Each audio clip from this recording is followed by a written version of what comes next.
Welcome to Beans and Breakdowns, a podcast dedicated to bridging the gap between specialty coffee and the heavy music community. On this episode, I'm joined by Tyler Mateychick, guitarist of the band Born Anew. So grab a fresh cup of coffee and wake the fuck up!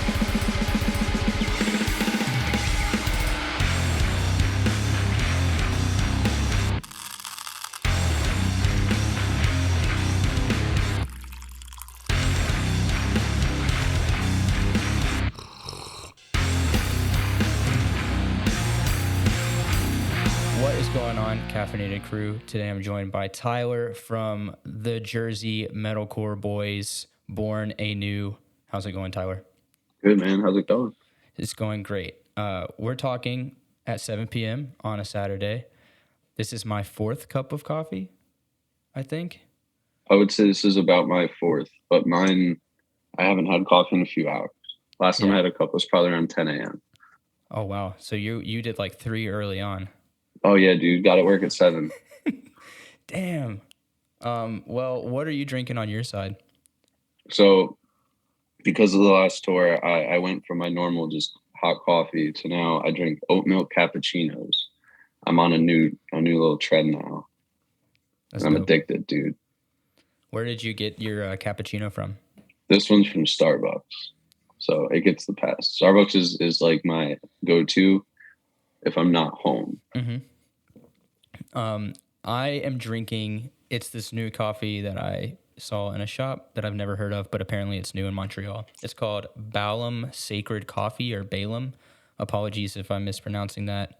But it's their Guatemalan. It's a geisha, which is cool because it's not very common that you see a coffee that's a geisha from Guatemala. So it's got a lot of crazy flavors. So you're like a coffee connoisseur, I would say. I have been called multiple things. Elitist. A connoisseur, I guess, is the more endearing term. I think hipster or try hard is probably the best. Hits the nail on the head. But I don't know. I rabbit hold really badly is really what it is. I mean, I don't blame you though. Coffee is like at least like my lifeblood. I don't buy it at home because I work where I work. It's a breakfast spot, so I just drink coffee all day, like for free there. But I never dove into like the proper brewing it at home and all that shit. It's not home that much to do it, right. And when I am, I'm working. So yeah, that's the pandemic really reignited because I'd been a barista in the past, working for a shop that was more like specialty, one of your more small neighborhood shops, and learned a lot about coffee, and then kind of moved away from that industry. And during the pandemic, I was like, I think I might start, brewing at home again. All the coffee shops were closed. So yeah, and then I started watching hours upon hours of YouTube about coffee and that. And now you're a coffee pro. See, I need to get to that level of coffee. You either do or you don't. That's the thing, is how much money are you willing to pour into something that you really don't have to be a part of? Well, I mean, there's like a pro and a con to it because you could save money by having the stuff set up. Like if I could froth my own milk at home and like make my own espresso at home, I probably would save a lot of money, but a good espresso machine is a good chunk of change already. Yeah. It's about, you'd probably see your money made back in a year, I think. That's a long time. I know. So is it worth it? No, maybe for some people. I like coffee shops in general though. Like I am the kind of guy that will go and bring my laptop and sit in a coffee shop for hours. Like, I don't know. That's my kind of vibe when it comes to anything like that.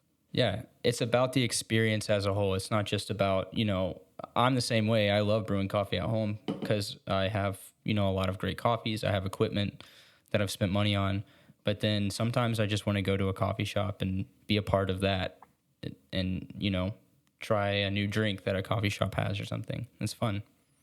Dude, that's my thing. Yeah. There's not many around here, though. Damn. You could just open one. Dude, maybe one day. That would be sick. Start like a metalcore, you know, or just heavy music in general themed coffee house. Could make some money there. Put on shows. You could do all ages shows too, because it's coffee. It's not a bar. There's a place, I think it's in Ohio, dude, that we played on tour forever ago, and the name of the place is literally called like Relax. It's just coffee. So okay, so you know them. I do know. Yeah, I do know them. Yeah.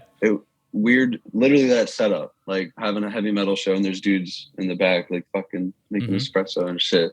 They have a few locations. I've been to their one, oddly enough, in like the middle of, you know where they, you know, Incarceration Fest?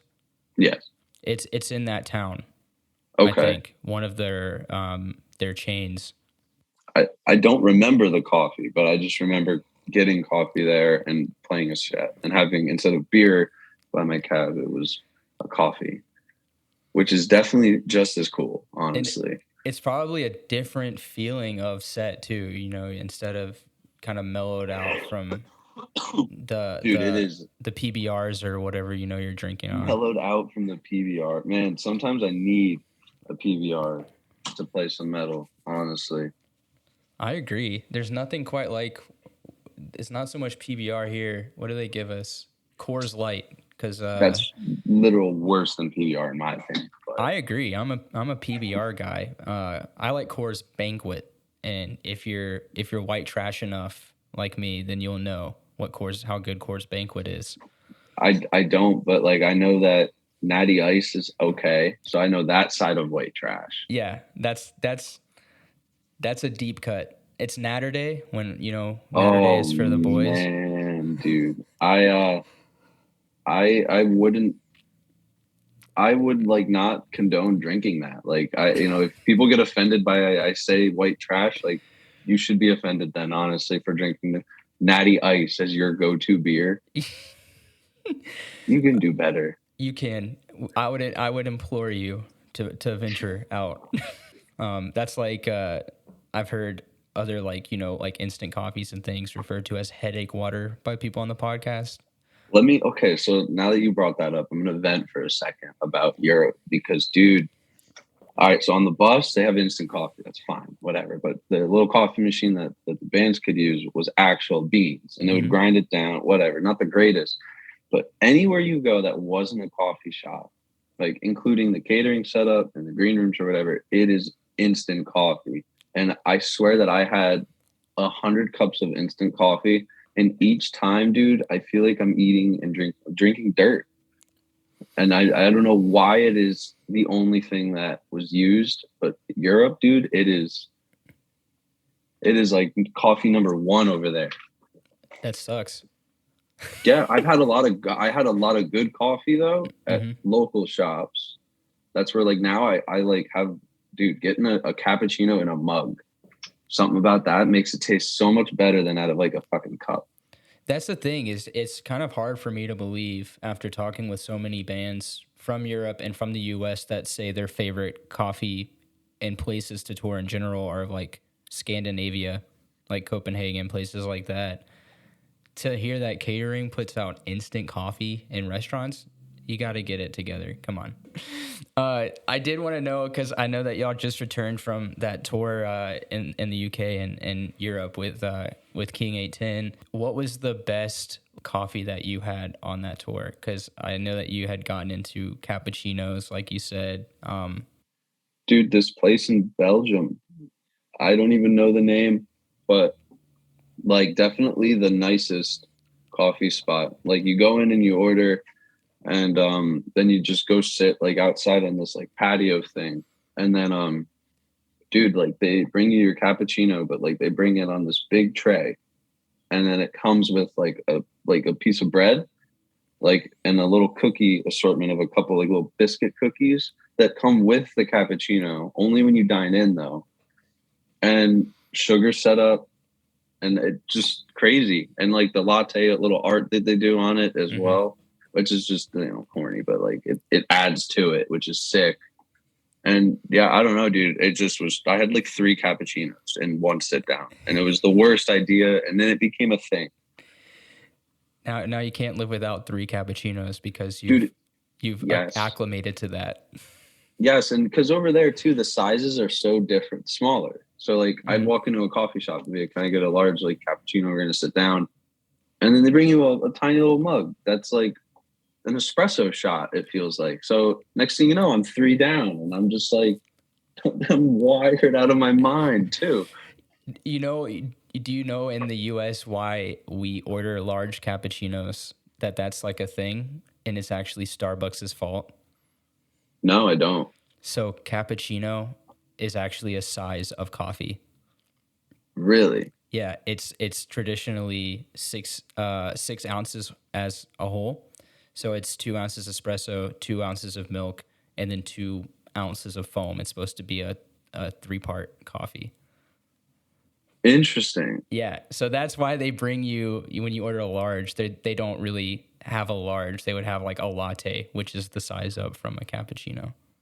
Yo, that's fucked. Yeah, but in the U.S., you go to Starbucks and you're like, give me a large cappuccino, and it's just like it's a latte basically with foamier milk on top. Yeah, a shit ton of milk Yeah, versus. You're right, so much. dude. I never thought about that because now I know that they got me.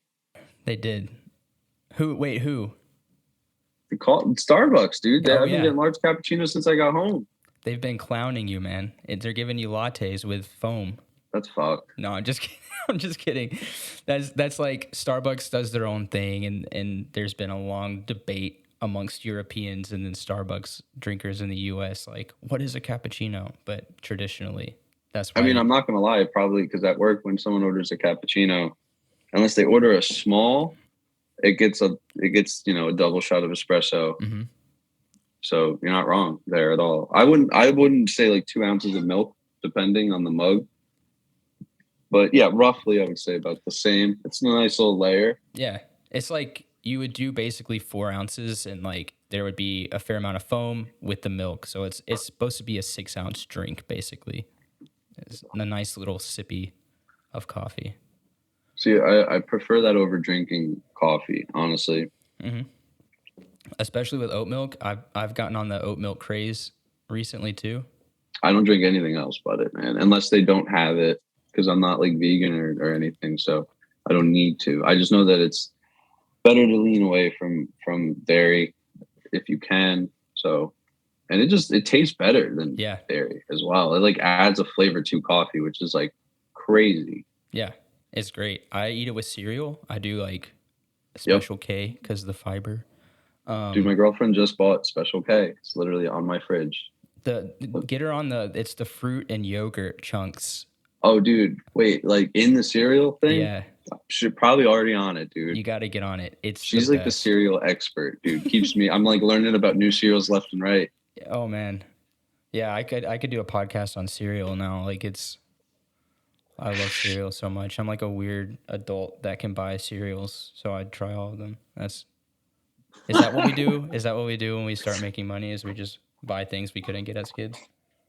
Yeah, my dad wouldn't let me have more than one type of cereal. So now I'm Yeah, like, fuck you, dude. I have 8. I have a cereal shelf. Yeah, that's awesome. I love when people go to Europe and or somewhere where like coffee culture is a more ingrained part of like society. I guess it's not just something you do in the morning, but they sit you down with the biscuits and like some water on the The side. whole And experience, like exactly, it could make a not coffee drinker become a coffee drinker. instantly because you feel special. That's why I love the coffee shop vibe, dude. People call me corny for like loving it so much, but like I go there to write music, dude. Like Hmm. that's my place to sit and chill. You should, yeah. Don't I would never clown anybody for wanting to sit at a coffee shop and hang out. A lot of people, like I even find a serotonin boost every once in a while when I'm at the right spot and I look around and just the atmosphere is good. People are nice, either nice or very pretentious because it makes you feel like they know what they're doing. Yeah, like I like a business savvy spot where like there's like clearly, I'm surrounded by dudes who make triple my net worth in a week. But we're drinking the same coffee together at the same spot. We're like You're connected. writing music. They're selling NFTs. When Fuck, dude. If I like could I don't even know what an NFT is. So if I could figure out how to sell them shits, dude, probably would have been onto something cool. Does it even exist? It's not even fungible. Dude, I have so many questions. If somebody could sit down with me and just explain what the word fungible meant, I would probably be able to understand it better. I can't even spell it. So, I mean, I'm in that same boat. I'm like too busy doing other things to know what fungible means. Moving over to some of the music, you play guitar in Born Anew. For a long time, I saw you playing an LTD 7-string EC1000 Eclipse. yep. Yeah. It was EC407, the Yeah. 7-string version. But a month ago, you were sponsored or endorsed by Fender. Yep. So congrats. Thank you. Why the move to Fender? If I'm being completely honest, when I moved to a 7-string, not honestly just because I wanted to play in the 7-string, and we play in A. Mm-hmm. So I don't need to be on a 7-string for that. We're not in a super low tuning, but I just was enjoying it, and I really like the 407, so I got 2 of them, and yeah, so I really wanted a new guitar, and I had a hard time getting a hold of ESP. From like being honest, like nothing against them, but I just couldn't get a hold of them.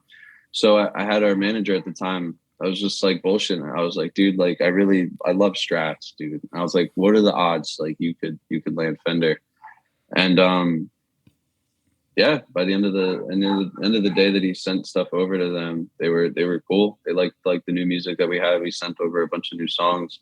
So first thing I did was I bought the Jim Root Telecaster. And then once the Strat came available, that was like the one I wanted, but it was sold out at the time. But my dad gave me I have it right there, a 72 Strat that's just beat to shit. Doesn't even have all strings on it. It's old, but that's like what I learned guitar on. So the part of the move was to kind of pay tribute to my dad, and also I wanted a 6-string, and I wasn't a big fan of a lot of the 6-string options for LTD. And I'm not like the ESP is sick, but they're still a little too high end for me. Mm-hmm.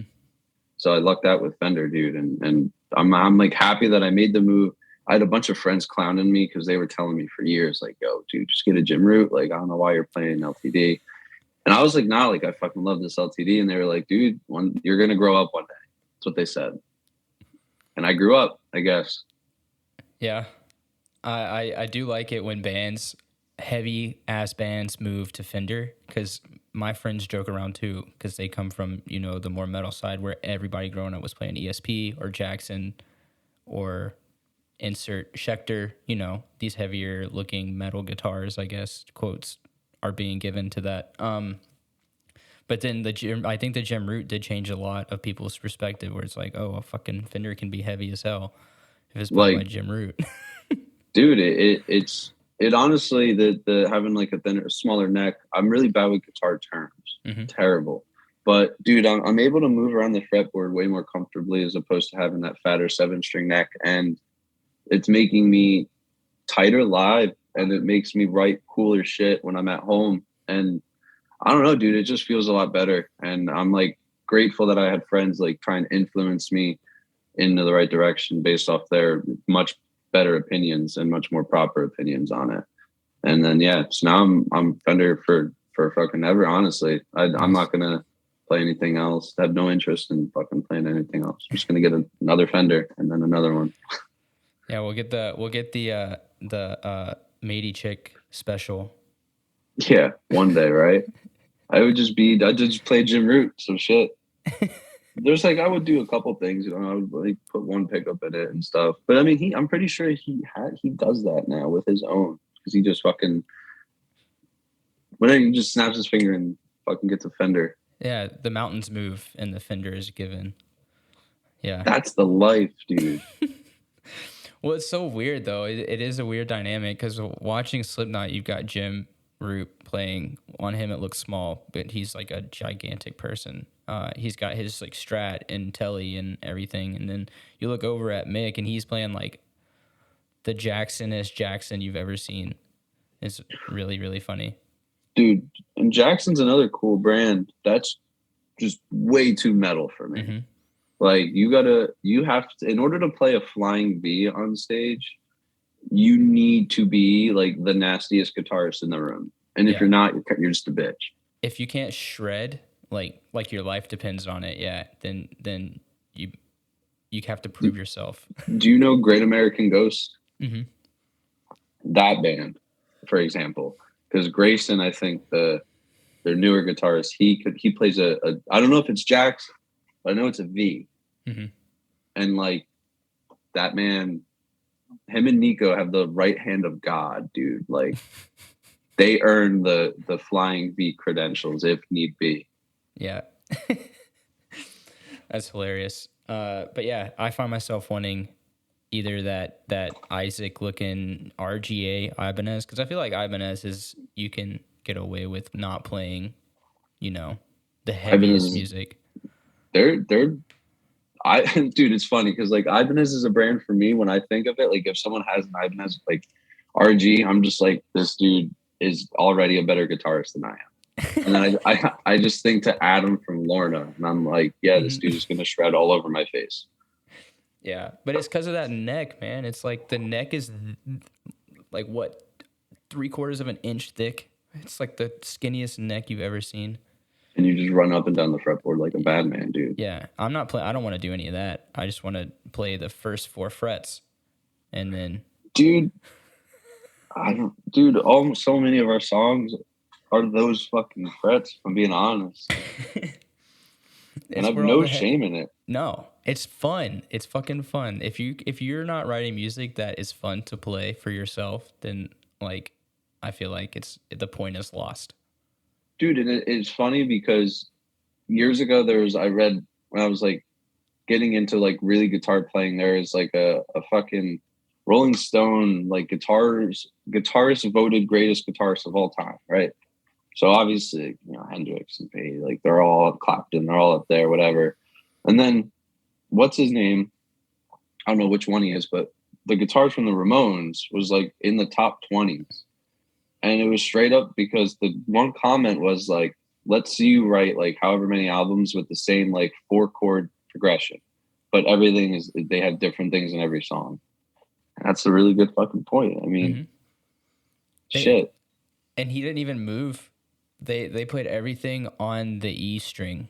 So everything, all those chords, they're like, if you watch earlier, like live recordings of them, he's not even moving to the A string to play any of those, like the bass note of the chord. It's all on the E string. What a G, dude, honestly. I aspire to have that level of like songwriting talent, to just the same thing in every song and no one cares. Because it's fun. That's it. Dude, but now I'm on to some fucking While She Sleeps shit. The guitarist of that band, holy fuck, dude. Guitarist of Malevolence? Oh, yo. Oh my God. They do all those weird, like, harmonic, like, up on the high string shit. I need to learn. He was a dude that I really wanted to take lessons from. And I probably still can if I just hit him up and do it. But fuck, dude, that new record is my new guitar. Like, that's where I want to get to level. Yeah.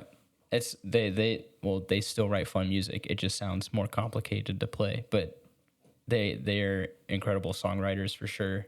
Born Anew, you guys just released Facing the Corner. Yes, sir.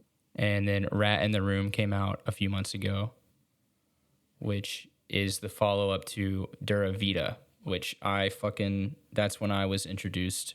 I think I was introduced a while back, but then got reintroduced to you guys. And I loved the whole aesthetic of Dura Vida, all the videos. You guys always have incredible visuals, which is something that I find very important. Thank you, dude. Thank you. Like when a band doesn't just write sick riffs and like good music, but that their aesthetic, the visuals, they put a lot of thought into like what they're putting out as a whole. Love that shit. That's all our drummer dude, Tyler. He sax, I should say. He everything, dude. He's like the visual vision of the band. Like all the music videos are like his ideas.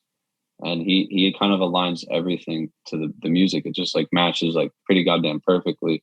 The face in the corner mask, dude, he made that. There's a Halloween mask downstairs. He just like painted it, bullshit it, and like put it in a corner, like literally a corner, and it looked sick. He took a picture on his iPhone and just went to Photoshop for like a few hours. Yeah, it's crazy. Like, you know, sometimes I look at the visuals and I'm in the band and I look at it as like a fan and I'm like, wow, that's really fucking sick. That's dope.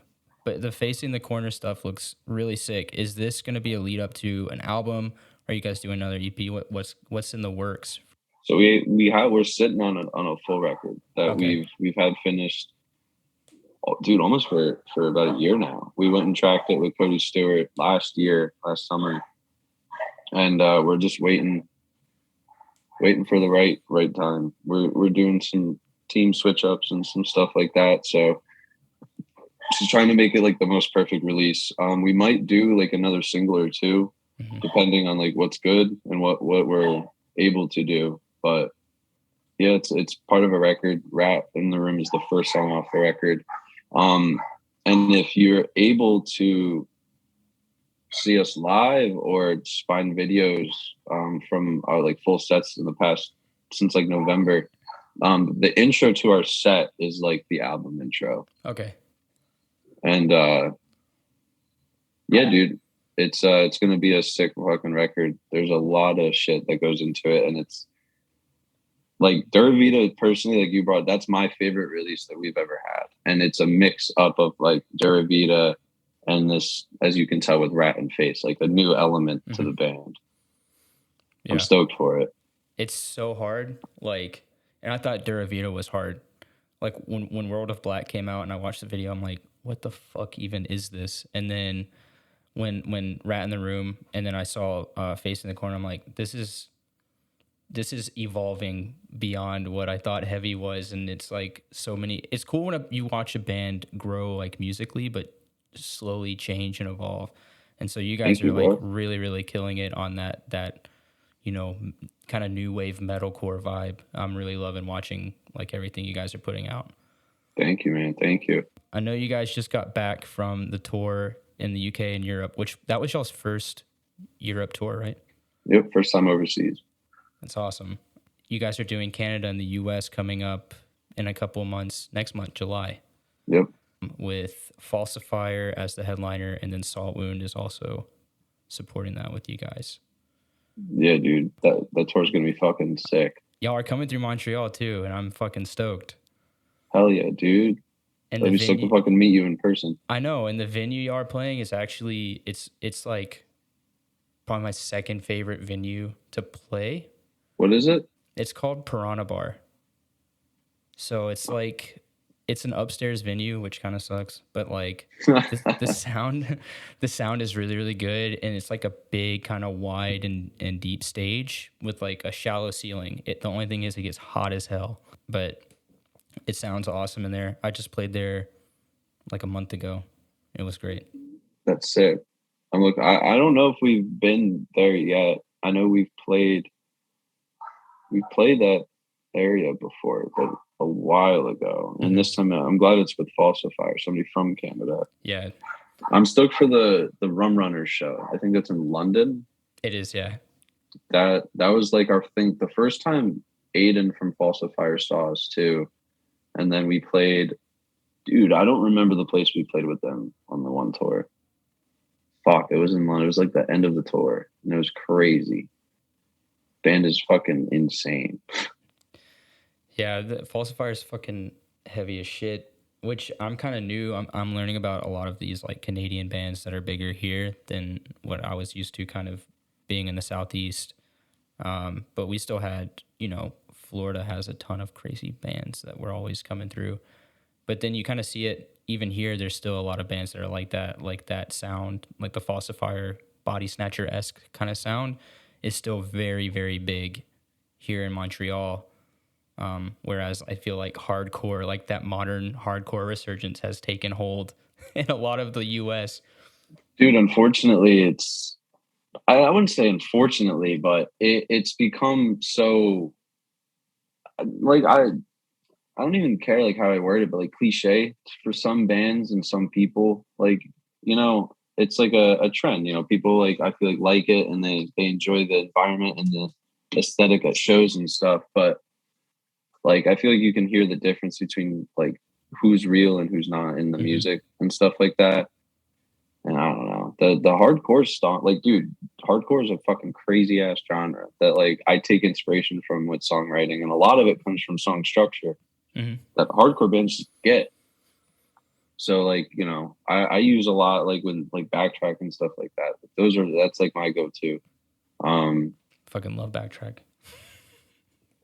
It's just like, I'm not a hardcore kid, so I don't listen to a lot of hardcore bands, but like when someone puts like a band on, then I'm not going to not listen just because it's hardcore. Right. You know, that's just like some ugly ass gatekeeping elitism bullshit, whatever. Yeah. But there's really good fucking hardcore bands out there that get that shit. You know, I don't know if you would consider, I think it's Inclination. Yeah. That's Isaac's side project. I don't know if you consider them hardcore, but they have a lot of pretty elements in their music that's like that. Like, that's the type of shit that when I hear, I'm like, yo, like this band is like legit. Yeah, there's a lot, and Isaac is one of those dudes that pulls from so many genres. Like, you can hear his influences when he writes, which is what he's done with Knocked Loose and branching so many elements from hardcore and metal, and even when Cole was in the band, adding a lot of death metal kind of elements to it. Inclination's the same way. All those like little melodic, you know, picking lines that they do. Dude, beautiful. Like, it's almost like it's fuck. What's the band, dude? I'm looking, the Beautiful Ones. Yeah, I haven't listened to them in depth, but they've popped up on playlists that I follow. Dude, I have to just, I'm not going to play it, but you need to listen to this record. It's like The Beautiful Crew. Why, like, I honestly should have brought them up if you want to consider them hardcore, but they're another band that's just like perfect, dude. Like they do the hardcore thing, and then they bring in this, like, dare I say, shoegaze type that I know is popular in the hardcore community. It's so weird how these I hate genres. I hate them. Yeah. But like, it's weird how they flow together of all genres to work together. And so that's the thing, is like, I do use hardcore as like a very broad term, because I mean, I don't know if you're familiar with LDB Fest, happens in like Louisville, but the lineup this past year was very diverse, like crust bands, death metal, power violence. I mean, the big hardcore bands like Pain of Truth and stuff like that, of course, are going to play. But then, like, it's just cool to see there is some elitism and very...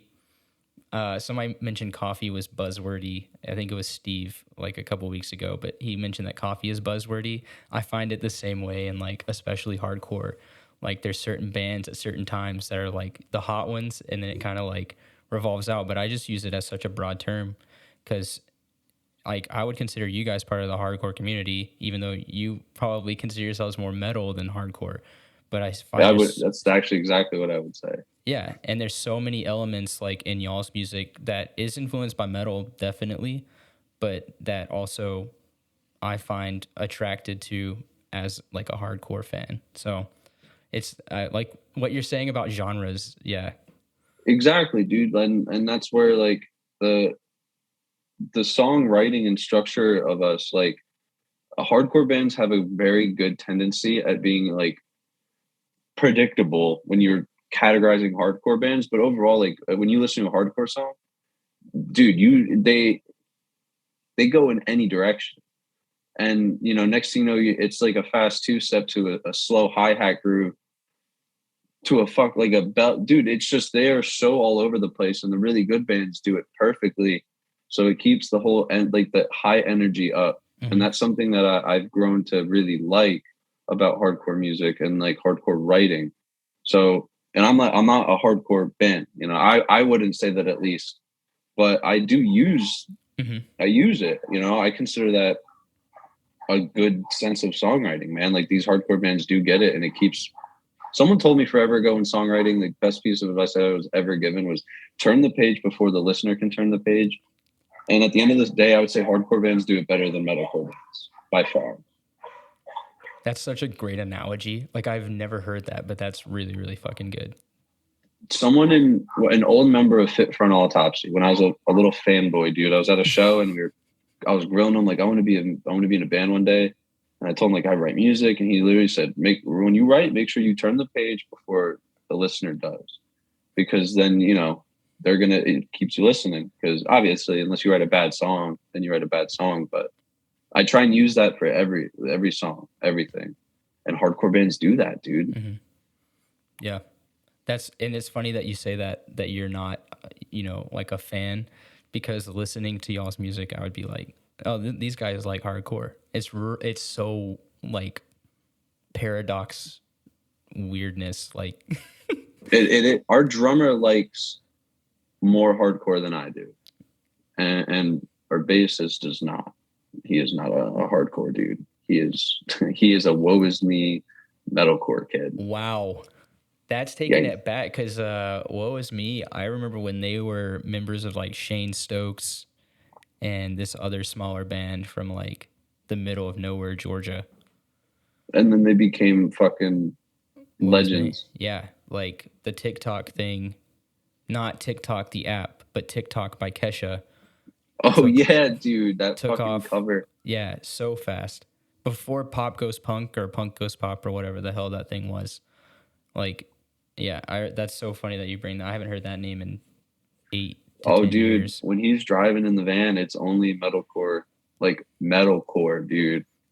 Like, he's throwing on that shit, and fucking, dude, I can't even name all the bands, and just anything like 2012 and before, dude. Like Rise Records era. Yes. If the band jumped in sync at one point in the set, they were on his Spotify playlist. It speaks to my spirit, man.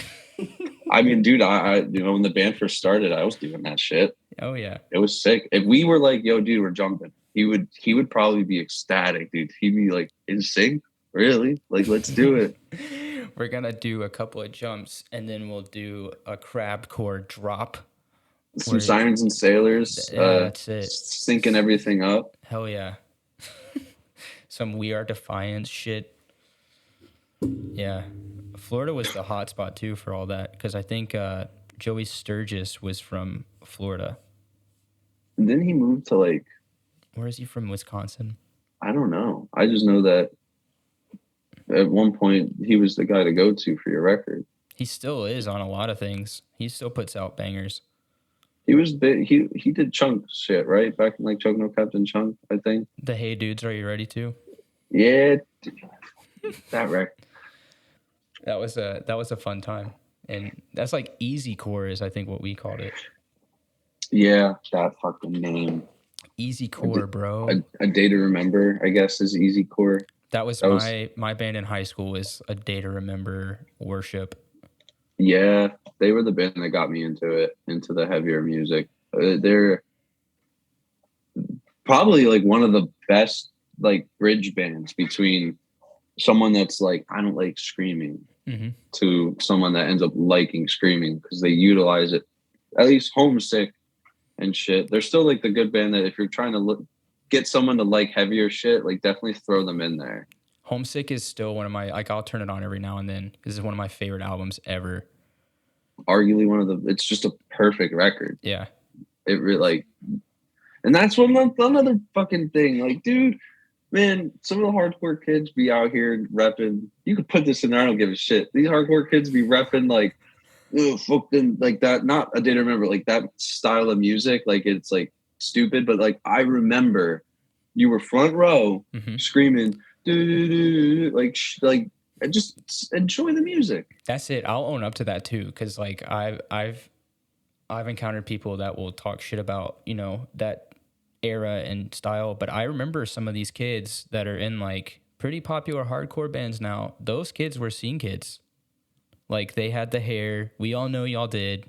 Y'all had the hair. Y'all had the, the tank tops. Toms. What was it? That brand? Saint Heart. Start? Yeah. Saint Heart or whatever. Yep. Yeah. everybody, we know y'all are out there, Toms and skinny jeans. And don't Yeah, act like you weren't, because I was you there. all, everyone listened to a few songs from Never Shout Never. Like, Yeah. you got to admit it. It's fine. Dude, that's just like the unfortunate part of it. And that's like where I'll call friends out that act like that. And that's like where I think genres are toxic. You write a good song, man. Just like enjoy the music. It doesn't die out. Your taste develops to something different. You get older, you find your Close Your Eyes is still a great band. Like, yo, that's what I'm saying. Like, there are just so many bands that first full length from Close Your Eyes. This is my worship. This is my life. Oh, I mean, I'm not a religious person, but I was sitting there saying that shit in my room like I was. I remember looking up every YouTube Warped Tour set I went to look up. That fucking song came on, dude. And it made me listen to the record. Like, they've had to have put like $100,000 into that YouTube budget, dude, because that song was everywhere. That and the Confide cover of Such Great Heights. I do remember seeing Confide all over the place. Dude, I miss those days when alt press was shitty. Yeah, even though I did find out about Jesus Piece and Knocked Loose from alt press? Yeah. That's crazy. It was like top 50 hardcore or like underground bands you should know about now. And this was like before Laugh Tracks was out. Wow. Yeah. So it was the what it record was that? Pop Culture, their demo. That is still to this day my favorite Knocked Loose release. That's Fight Your Friends music. But dude, like back to the whole like not predictable thing, like that's a perfect record to actually paint that up and be like, look, like this method that I'm talking about actually like it works, dude. Because it goes from that intro on the gospel where it's like like it's like what? It doesn't make sense. It doesn't make sense, but it does. Yeah, that's great. I think we're on the same page with this. This is great. Fuck your genres. Just listen to good music, and everybody be happy with going to shows because we couldn't for 2 years. So yeah, just be grateful, bro. Well, Tyler, this has been super fun. I really appreciate you like hanging out after working for almost 12 hours. Dude, it's all good, dude. It's what I do. I like money, dude. So when I'm home, I work as much as I can.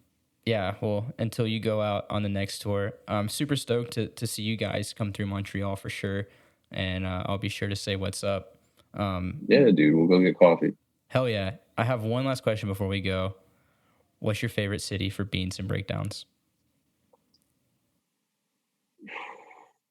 Dude, I'm gonna chalk it up to fucking to Belgium. I think that might be our shot, whatever that city was that we played in Belgium. Okay. That's just it won. It's got the best coffee and the best breakdowns were there. But yeah. I'm gonna just talk because I have not come close to coffee like that, dude. I swear on my life. He's a changed man. It did. Belgium changed me forever. You're gonna get a Eat, Pray, Love t-shirt now. I traveled to Europe to learn about myself. I'm gonna get it tattooed on me, dude. I'm gonna get a little Belgian coffee cup. This is beautiful. With the latte art too. You got to take it up a notch. Yes, deathcore latte art will be in there. Yeah. It's like a skull with like, I don't know, or like a disembodied head or something. With a noose on it. Yeah, something fucked up. But it's like in the latte. That's fucking, that's a good tattoo idea. If anybody steals it, I'm going to be pissed. Well, Tyler, thank you so much for hanging out and enjoy the rest of your weekend. And hopefully I'll be seeing you guys soon. Dude, absolutely. Thank you for having me, man. It was awesome.